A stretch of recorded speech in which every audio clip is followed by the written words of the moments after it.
What I'm about to tell you is going to be shocking. The 5 lies you've been told about making money. And these lies have been keeping you broke and poor. How do I know that? Because I look at the fucking numbers. The statistics show that the average American has less than $1,000 in their bank account. Poor boys. It may not be all your fault. I mean, some of you are lazy, but if you're watching this video, you're probably not a lazy piece of shit. You probably have some redeeming qualities, but these lies have been keeping you in bondage, stopping you from accomplishing your financial goals. I'm going to expose these lies and give you the truth about making money, getting rich, balling, and shot calling. I want to be like that old black lady in the beginning of The Matrix. I want to be your old black lady from The Matrix. Ain't no spoon. The only reason you should listen to me is because I'm rich. Over the last few years, I've built several multi-8-figure businesses, and I've ran a coaching business where I've helped thousands of entrepreneurs build successful online business, mostly in the fitness industry. But what I'm going to say to you is going to apply to all industries. The first lie you've been told about making money is that you can live this Tony Stark style lifestyle and still become a multimillionaire. Guys think that they can be international playboys, go to every goddamn party, fuck supermodels, and still build successful businesses. Maybe you can do that shit once you've built the business, but to get to that level, it's gonna take everything, bro. That whole Tony Stark shit is a lie. And Tony's my man. Iron Man is one of my favorite movies. I stopped watching Marvel shit when they killed the homie. But I see a lot of guys, you know, they're in the club every night. They're trying to be playboys. They're having unprotected sex with Instagram OF girls and wondering why they're struggling at building their business, right? Because to build a successful business, it takes everything. 80% of businesses fail in the first few years. About only 5% of businesses ever get to the point where they're making $1 million a year. And that's the business. That's gross. If you own that business, you lucky if you're probably getting a few $100,000, right? And if you want to be a millionaire yourself, the odds are like not in your favor. And I'm not telling you not to do it, but you can't be out here trying to go to every party. You can't be out here trying to have sex with multiple people every night. The truth is you got to be super disciplined. And once you get there, maybe you can take your foot off the gas a little bit. But to get to that point, you got to be super focused and super diligent. But I wouldn't even recommend you take your foot off the gas once you get to that point. Because if you happen to become that successful, now you got more ways you can fuck your life up, right? Now, if you're rich and you have some notoriety and you do something crazy and you have a DUI and get arrested and you got hookers and blow in the car, now it's news, right? People gonna be making YouTube videos about it. It's gonna be on all over blogs and on Instagram. Imagine if I get a DUI coming from the whorehouse and they find some white china smack in my glove compartment. That's fucking news if I do it. So now I fuck around and fuck my life up more if I was to partake in that shit. If you do it, it's like you actually want to be disciplined and diligent when it comes to accomplishing your goals. I'm sleep at the same time every night, sometime in between 9:30 and 10:30. I'm up at 5:30 every night. It used to be earlier than that, but now I'm staying up early because I do a podcast at night, even on the weekends, right? Imagine if you were a 6'2" multi-millionaire, single-digit body fat,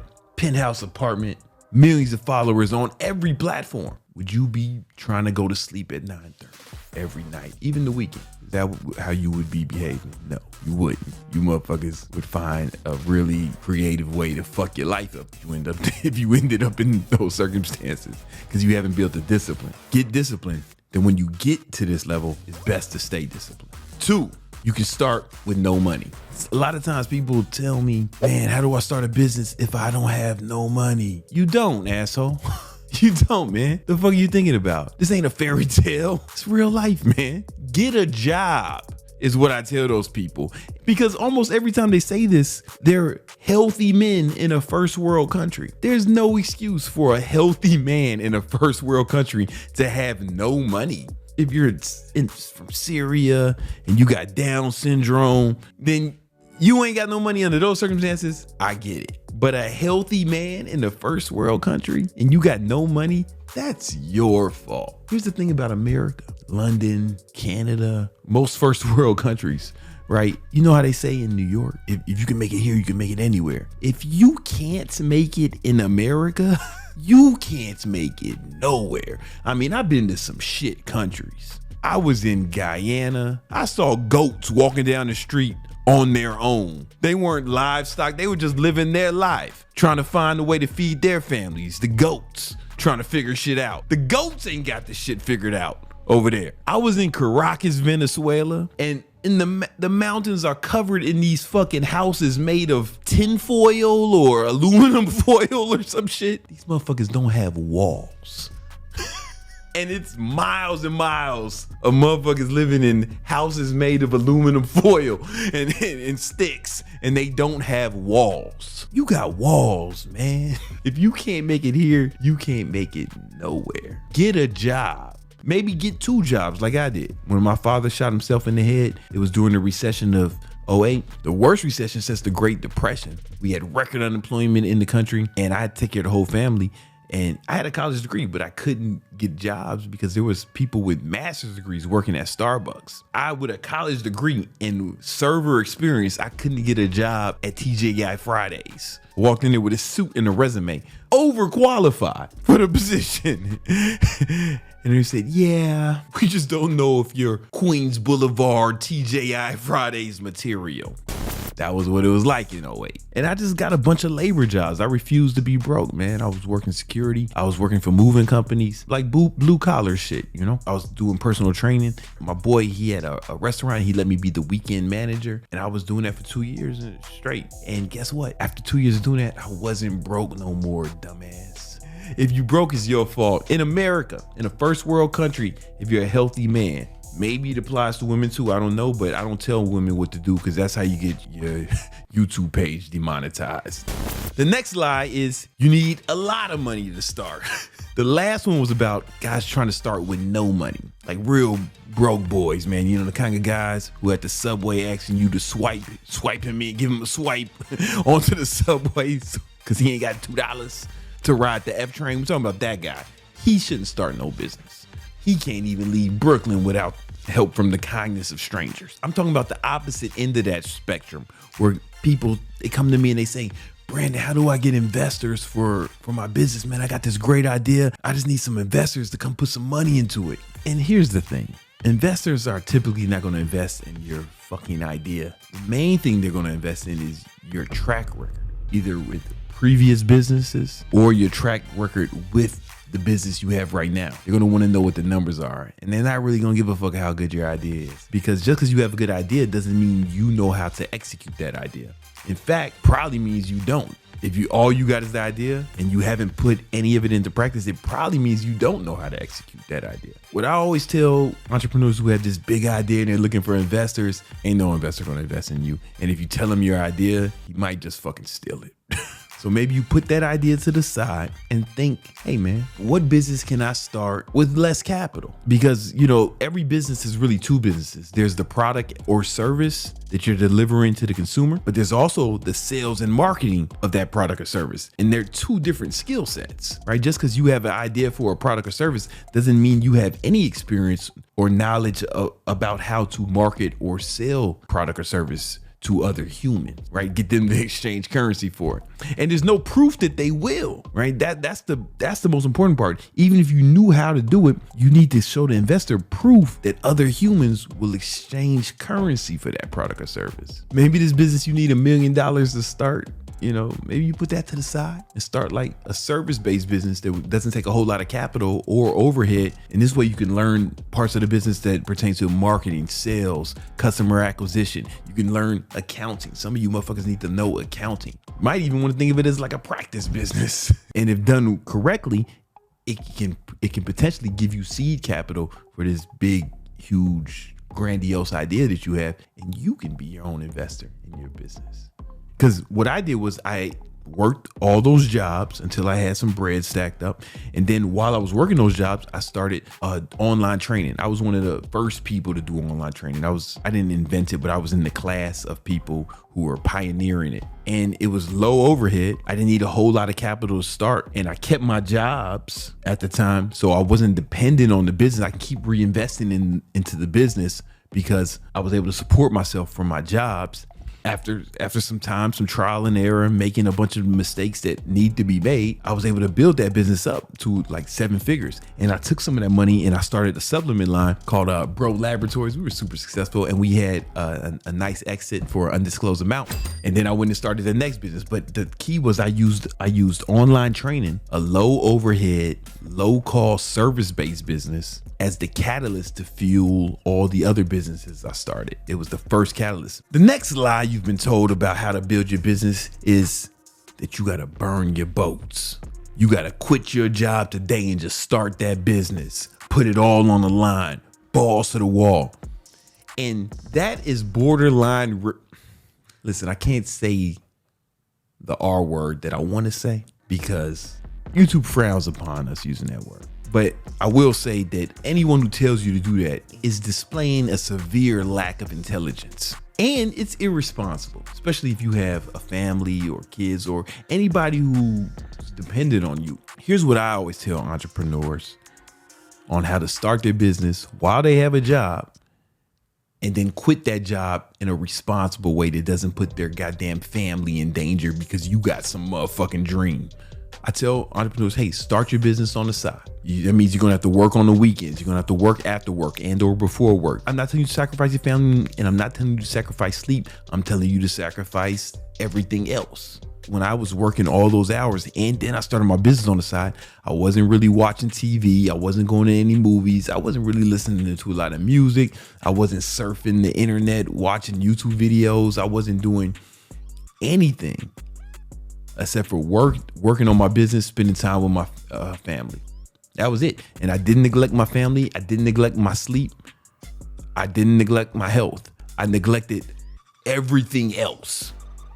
You get what I'm saying? Everything else. And it was mostly recreational shit. The only time I participated in anything recreational was when I was with my family or with my girl at the time. I would do recreational shit with her, do recreational shit with my family, but I wouldn't just be out here playing video games or watching sports or nothing like that because that time I was spending on my business. And it took longer, but I didn't have to suffer and no one else had to suffer. I had responsibilities at that time. Again, my father had just blew his brains out and he left a huge mess. I was the only one capable of helping my family get out of that situation. So I couldn't burn the boats. It took longer, but it was safer. So I started my business on the side. You still started, right? And once the business was making enough money that it replaced the income coming from one of the other jobs, part-time, then I quit that job. Because mind you, I had 4 jobs at that time, right? I would train people in the morning, work security during the day, and in the afternoon, I worked for the moving company. And on the weekends, I worked as a weekend manager. So the first thing I quit was moving. All right, I'm not doing that no more. And that time I would have spent moving, I moved that time to working on the business. Now I can put more time in the business. So now things start moving a little faster. Luckily, right when I was ready to quit the product store, they fired me. They let me go as a security guard because I wasn't guarding anything or keeping anyone secure. In fact, I was probably more of a danger to the people around because I would almost fight people, customers, shit. Not because they were stealing, because I ain't like their motherfucking attitude. You know what I'm saying? I just ain't like the way that motherfucker was talking. So they wisely let me go. They're a good company. They make good decisions. That was one of them. And I was able to use that time, deploy that in my business. Then things really started taking off. And then maybe for a whole nother year, I kept still training people and working on the weekends at the manager at that restaurant. So I had something stable. Once I was making enough money where it was like, okay, it made sense to quit the restaurant. Then I finally quit the restaurant and I was putting all my time into my business except for a few clients that I retained. And then I was able to transfer those clients online. So now I'm doing all my online business. So another thing, I stayed at that business. I stayed at the restaurant until I had an emergency fund of 6 months of expenses saved. So that's what I think you should do. Start your business on the side. Save up the money you get from the business. Don't spend it. Once you have 6 months of expenses saved and your business is making twice as much money as you're making from the jobs, then you can quit super safely, right? Because business is scary, man. You should be scared to be out there with no safety net, right? But now you've put yourself in a position where you're way more likely to succeed. Your business is making twice as much money, and you have 6 months savings. That means if shit just goes fucking haywire, you got 6 months, half a year to figure it out. And if you can't figure it out in 6 months, then it probably makes a lot of sense for you to just go get another job, stack the money up, regroup. Don't give up, don't quit, right? But it makes sense to, all right, maybe I need to regroup for a second, but you got time to do that and time to make that decision. And this way you can do it safely without putting yourself or your family in any financial danger. All these motherfuckers telling you to burn the boats. If I had to guess, they probably had some kind of safety net. I had a dead daddy and a poor mom, right? I ain't had nobody looking out for me, man. You know what I'm saying? But maybe these guys were living at home or some shit. I don't know. It sounds like, unless you are a legit low IQ person, you wouldn't do that shit without a safety net, right? This is just not in your favor. The next lie you've been told about getting this money is that all publicity is good publicity. I used to hear that all the time, man. All publicity is good publicity. I even hear some, successful guys saying that on the internet out loud to other humans. But I think we can think of a few examples of publicity that wasn't good publicity. O.J. Simpson comes to mind. He had a lot of publicity. A lot of you guys weren't around in the 90s when OJ was on trial. I remember watching the Chicago Bulls playoff game, and OJ was on a high-speed chase in a white Bronco with his homie running from the cops on the highway in LA. So half the screen was Michael Jordan in his prime playing in the NBA Finals. Half the screen was O.J. Simpson speeding down the highway getting chased by police. Now, prior to that, he was in movies. He was in commercials. Everybody loved O.J. His acting career came to a screeching halt that afternoon. He had all the publicity in the world. He interrupted the NBA Finals with Michael Jordan. He was getting a lot of publicity. Nobody got more publicity than O.J. Simpson did in the 90s, the late 90s. It wasn't good publicity. Harvey Weinstein, he got a lot of publicity. I think even if he got out of jail right now, I think it'd be difficult for him to restart his movie career. P. Diddy, getting a lot of publicity, man. A lot of publicity. That's all everyone's talking about. I feel bad playing his songs in private. And some of them joints, listen, man, Diddy got some slaps. Them joints hit. He got some hits. Them joints hit hard, slamming. And I can't even listen to the slaps because he was slapping people. I can't listen to the hits because he was hitting people. I can't listen to the bangers because he was banging his girlfriend against the floor on camera. I say all that to say all publicity is not good publicity. I don't think I have to talk much more about this, but I will. I helped a lot of people in the fitness industry build their fitness businesses, online in particular. And I seen guys doing wacky skits, doing wacky shit with their girlfriends. A few years ago, they were turning the lights on and changing clothes with their girlfriends. Wacky shit, zany shit. And they would come to me and be like, man, I got so many views and so many followers, but I can't get no money. That's because you out here cooning. You a clown. Nobody respects your intellect because you were just doing some wacky shit, man. So the people you attracted with your silly content weren't people who were serious about getting in shape. They came to laugh at your goofy ass because you the court jester. I used to watch Flavor of Love with Flavor Flav. Watch him do a bunch of wacky shit. I remember I was in college. We'd all watch that shit after school and laugh. I'm not gonna hire Flavor Flav to help me with anything. So it's not even just bad publicity like Diddy and Weinstein. It's also doing wacky shit that gets you attention and publicity that attracts the wrong kind of person to you and your business. Now, if you want to know how to build content that grows your following with the right type of followers who are more likely to become potential customers for you and your business, I got a video around here that's going to tell you how to do just that. Click that video immediately.